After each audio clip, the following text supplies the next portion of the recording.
역시 교과서 전국이라 아니할 수 없을 만큼 중요한 뉴스들이 계속 이어지고 있습니다. 황교안 국무총리가 북한 지령설과 관련해서 오늘 국회에서 답변을 내놓은 게 있고요.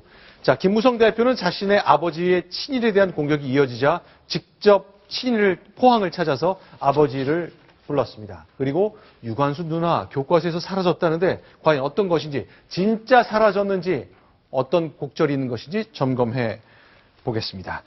자, 오늘 국회 상황부터 좀 정리해봤으면 좋겠습니다. 예결위를 통해서 다양한 국무위원에게 여야 의원들이 질문을 하고 있는데요. 역시 북한 관련된 이야기가 한 가지 등장했습니다. 영상으로 먼저 확인하겠습니다.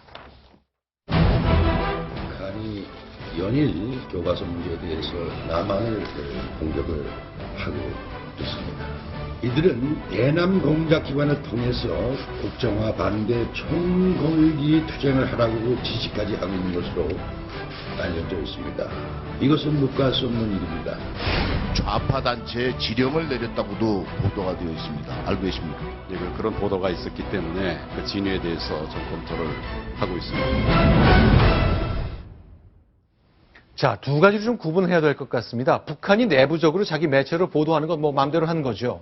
그런데 문제는 지금 논란이 된 것은 북이 남쪽에 있는 추종 세력들한테 이런저런 지시를 내리고 있다. 좀 근거가 얼마나 있는 건지 모르겠습니다.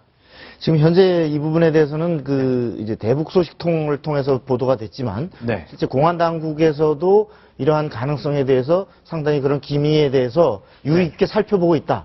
현재 이런 상황이고요. 네. 아마 이 지시는 통상적으로 과거 이제 광우병 사태나 네. 어떤 대규모 어떤 반정부적 성격의 어떤 시위라든지 네. 어떤 정부 정책에 대한 굉장히 대중성이 강한 인화력이 강한 어떤 정책 비판이 이렇게 시위로 나올 때마다 네. 사실 북한이 빠놓지 않고 네. 어떤 조평통 산하 네. 기관지인 우리 민족끼리 네. 이런 형태를 통해서 또는 조선신보 이런 형태를 통해서 사실상 반공개적으로 네. 어떤 남한의 친북 단체들에게 사실상 행동을 할 것을 사실은 간접적으로 이렇게 지시하는 이런 사례들이 아주 적지 않게 있었기 때문에 네. 이번에도 아마 상당 부분 그런 형태를 얘기하는 것 같습니다. 자, 이제 이런 얘기가 올 때마다 저는 이제 적반하장 그 네 글자만 계속 떠오르는데요. 일단 북한이 과연 이 상황을 남쪽 상황을 어떻게 보고 있는지 몇 가지 좀 점검을 해보겠습니다. 북한이 노동신문에서 기사를 썼는데 이렇게 했네요. 자멸을 앞당기는 역사 쿠데타다. 국내에서 벌어지고 있는 국정화 과정에 대한 논란이 있는데 그걸 이렇게 보도했습니다. 지금 온 남조선 땅이 파쇼 독재가 부활되는가라고 얘기를 했고요. 북이 이렇게 얘기한 겁니다. 아니면 대중적 투쟁에 의해서 국정교과서제가 백지화되는가를 판가름하는 첨예한 대결의장으로 되고 있다. 이렇게 얘기를 했고요. 우리 민족끼리 것도 한번 볼까요? 자, 인터넷 사이트인데 대남선전 사이트죠. 왜곡된 역사관, 삐뚤어진 동족관을 새로운 세대에게 주입시켜서 장차 동족 대결, 남북 간의 동족 대결에 돌격대로 써먹자는 보수 집권 세력의 책동이 계속되고 있는데 이거는 저주와 규탄이 마땅하다고 썼습니다.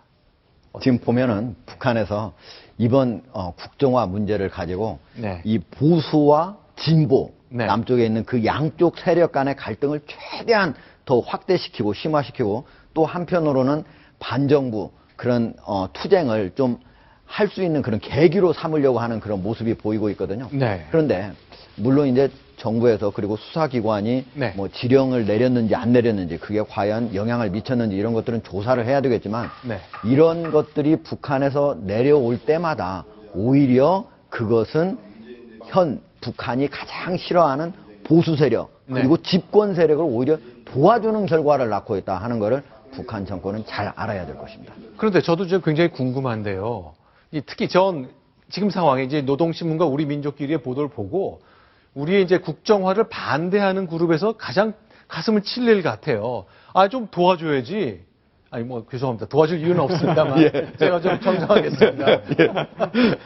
근데 이런 게 전혀 도움이 안 된다고 북한의 이런 매체 담당자, 선동 담당자들은 생각을 안 하나 보죠. 근데 아마도 네. 북한의 이런 저런 선동은 다른 사안에 비해서 이 대목은 아마 좌시하고 있기가 어려웠을 겁니다. 네. 왜냐하면 지금 이것은 내용 자체가 말이죠. 한국에서 어떤 근현대사를 어떻게 바라보는가. 네. 북한이 정통성이 있는 나라처럼 오히려 돼 있고 남한은 태어나서는 안 될 어떤 그 부정의가 판을 친 그러한 역사. 이렇게 사실은 이런 부분에 강조점이 두어져서 네. 전체적인 서술 체계가 많은 부분 이것이 어떤 은연중에 사실은 학생들과 국민들에게 특히 어떤 교사들에게 네. 우리가 요전에 많은 부분 그 아주 그 이상한 교육들을 네. 하는 교사들을 예를 봤습니다만 네. 그런 부분들의 일종의 사상전을 전개하는데 중요한 하나의 방향이기 때문에 네. 이 부분만은 반드시 멈추지 말고 투쟁하라. 이것을 그 북한을 지지하고 또 북한과 가까운 이런 단체들에게 사실은 그 반드시 이 부분을 강력히 강조하지 않을 수 없었던 아마 북한의 그런 사정이 있지 않았을까요?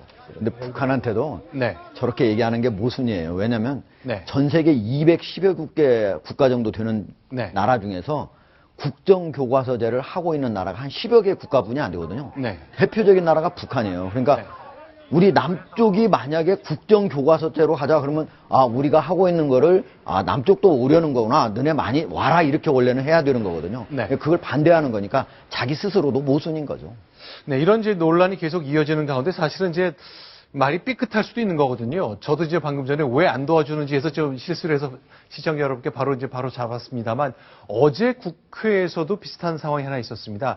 선을 넘은 발언이 하나 나왔는데 그것 때문에 또 얘기가 난리가 났거든요. 이런 상황이 있었습니다.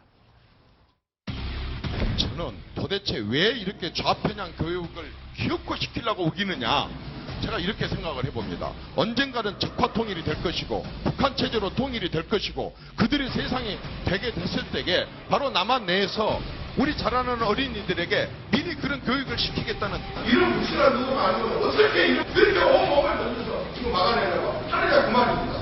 도대체 저는 그걸 이해를 할 수가 없다. 이정현님의 발언이 이제 야당 의원님들 그럼 저기 계신 분들은 적화 통일을 준비하는 저렇게 되시는 건데요. 마치 이런 국정교과서를 반대하는 사람이 북한에 의한 적화 통일을 지지하는 사람처럼 그렇게 발언한 것은 대단히 위험한 발언이고 너무 지나친 충격적인 그런 내용이기 때문에 매듭을 짚고 넘어가야 할 그런 사안이라고 생각합니다. 네.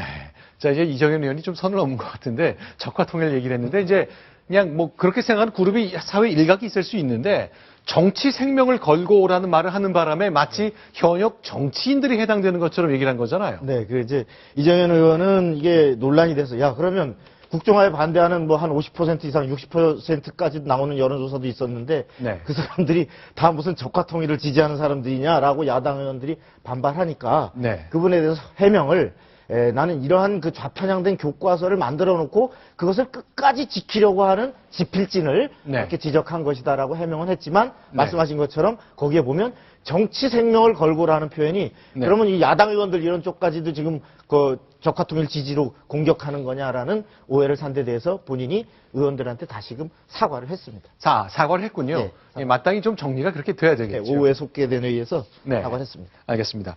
자, 그러면 이제 김무성 대표는 계속 아버지 김용주 선생이 친일했다는 의혹이 계속 나왔고 아니라고 해명을 했는데요. 이제는 승부를 볼 작정인 것 같습니다. 포항에 내려갔는데요. 그 장면 보시면서 얘기를 나누겠는데 왜 포항으로 갔을까요? 같이 영상을 좀 먼저 보시겠습니다.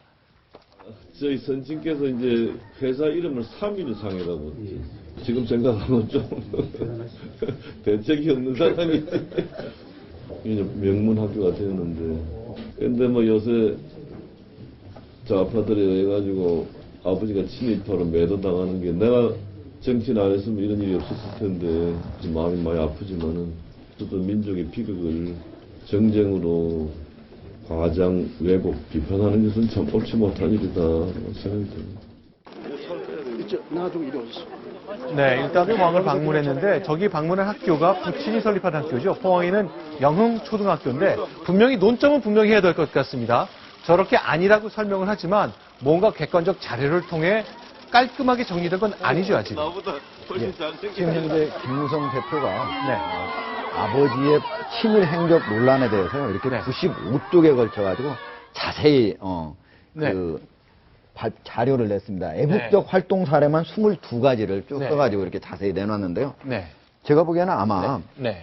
부친 김용주 씨가 분명히 이런 자체 22가지의 애국적 활동 자체를 네. 안 하지는 않았을 겁니다. 분명히 저 부분도 했을 텐데 네. 그럼에도 불구하고 김용주 씨, 즉 김무성 새누리당 대표의 아버지가 전남 방직 회장을 하면서 네. 그때 당시에 이제 태평양 전쟁의 한창일 때 여기에 그때 당시에 보도를 보면은 네. 1944년 1월에 그 얘기를 했던 내용이 여기에 쭉 나오거든요. 거기에 보면은 바로 어떤 얘기를 하느냐면요. 네. 진정한 정신적 내선 일체화를 꾀하여 이로써 충실한 황국 신민이 될 것이라고 생각합니다 하면서 아주 그거에 대한 구체적인 방책들을 제안했다. 이런 얘기들도 나오거든요. 네. 그러니까 물론 일제 36년 내내 친일을 하진 않았을 겁니다. 네. 그 전에 분명히 여러 가지 애국적인 활동도 하고 또 일제가 아주 사실은 만주사변 이후 1930년대 그리고 태평양 전쟁이 일어났을 때에는 네.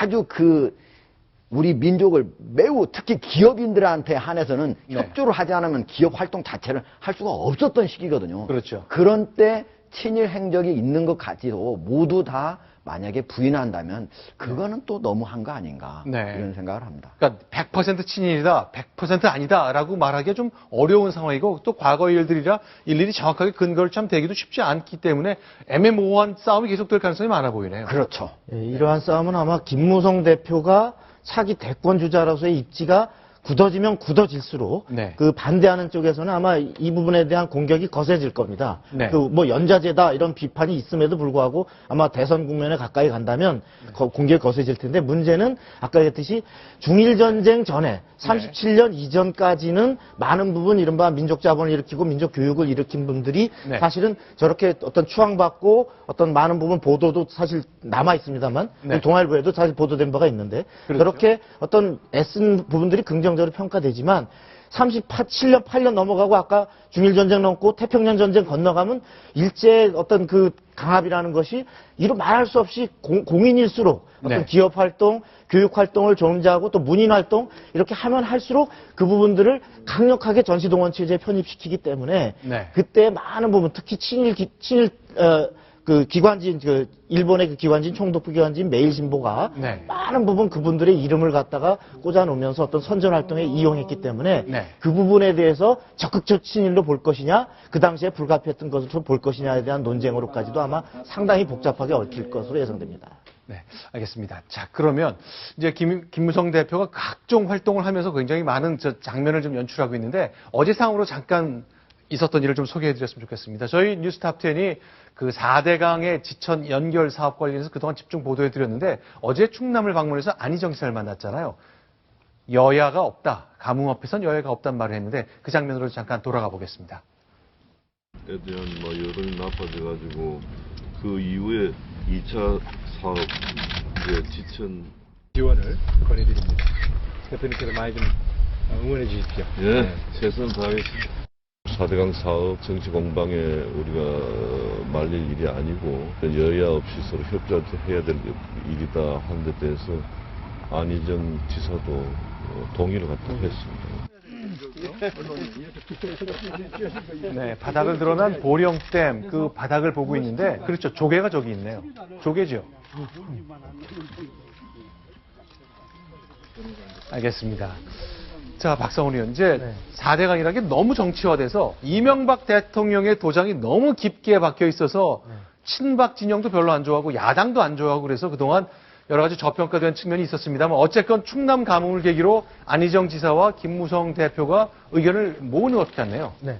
그 안희정 지사로서는 지금 본인은 4대강의 뭐 찬성으로 돌아선 건 아니다. 그렇죠. 라고 적극 해명을 하면서도 지사로서 가뭄을 보고 있을 수 없기 때문에 네. 이 부분에 대해서 정부의 지원, 특히나 그 용수를 끌어쓸 수 있는 방안을 요청한 것이다. 이렇게 설명하고 있는데요. 네. 근데 이제 이 부분은 물론 협조가 이루어지겠지만 더 궁극적으로는 네. 4대강의 그 지류 지천들을 제대로 개발하는 사업, 이것들에 대해서 말하자면 4대강 2차 사업이 전개되어야 근원적으로 지금과 같은 가뭄에 구조적으로 대처할 수 있는 이런 방안이 되는데 지금 야당 의원들이 예산을 절대 4대강 관련된 거는 한 푼도 못 준다고 예산에 저지하고 있어서 이 부분이 아마 예산에서 상당히 논란이 될 것 같습니다. 적어도 충남 지역 가뭄 해소에 대해서는 이제 안희정 지사, 친노 핵심 인사가 있기 때문에 그것만큼은 최소한 공급은 될 것 같은데 그렇습니다. 나머지는 어떨지 한번 지켜봐야 되겠습니다. 저희 뉴스탑10이 큰 관심을 가지고 이 사안을 집중 추적해 보겠습니다. 그런데 교과서 때문에 지난 열흘 계속 이 문제가 정치의 중심이 됐지만 깜빡 잊고 있던 게 있습니다.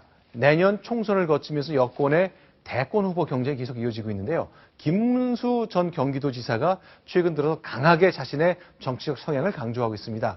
오늘 있었던 라디오 인터뷰 소리 들어보시고요. 그 얘기 잠깐 더 나눠보겠습니다. 제가 친박이라는 것만이 아니라 새누리당은 다 박근혜 대통령을 중심으로 뭉쳐야 삽니다.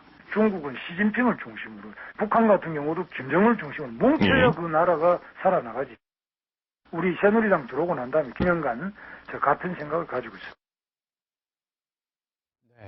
대통령을 중심으로 뭉치자 나는 친박이다 선언 같은데요. 사실은 김문수 지사가 예전에 좀 다른 얘기를 했거든요. 왜냐하면 2012년 대선 때 대선 후보 경선 경쟁을 했잖아요. 3년 전 상황 돌아가 보겠습니다. 그때는 어땠을까요?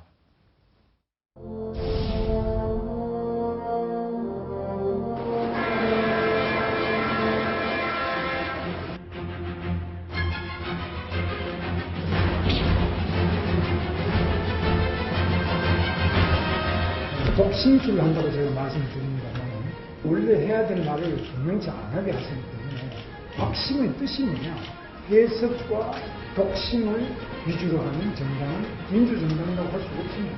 이건 왕조시대 때는 저는 입당한 지 19년 됐습니다.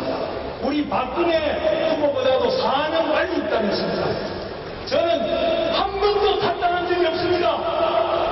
박근혜 후보 동의에 자기 마음대로 안 된다고 탈당해나가 왔습니다. 과거를 묻지 마세요.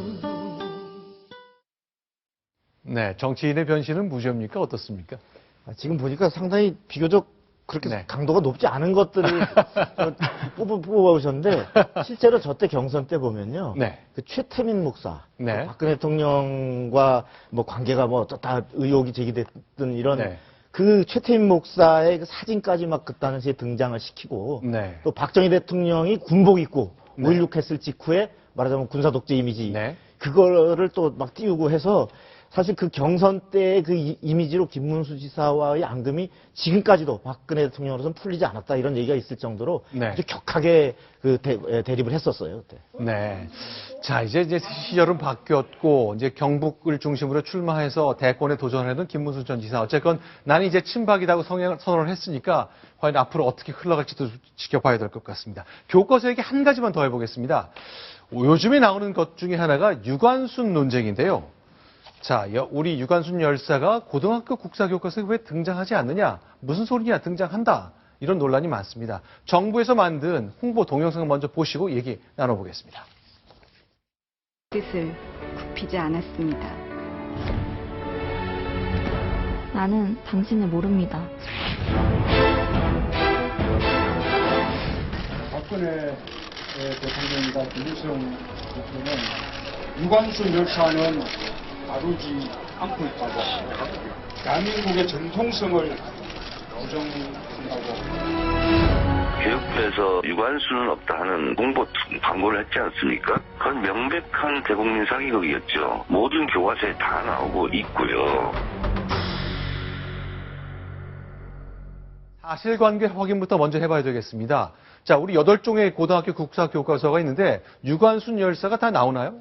예, 어떻습니까? 지금 제가 가져온 거는 2014학년도 전시본입니다. 그러니까 작년 거거든요. 작년 거. 근데 이것 같은 경우에는 실제로 보면은 지금 유관순 열사 나온 부분이 지금 259페이지 쪽에 있는데요.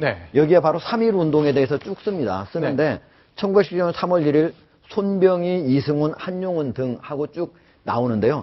여기 전체가 외국에서까지도 3.1 운동, 만세 운동이 이루어졌다 하는 게 있지만 유관순 열사 얘기는 없습니다. 아, 잠깐 이게 교과서예요? 예, 이게 이제 2014년 교과서인데요. 그러나 이거를 보고 교육부가 유관순 열사를 넣어라.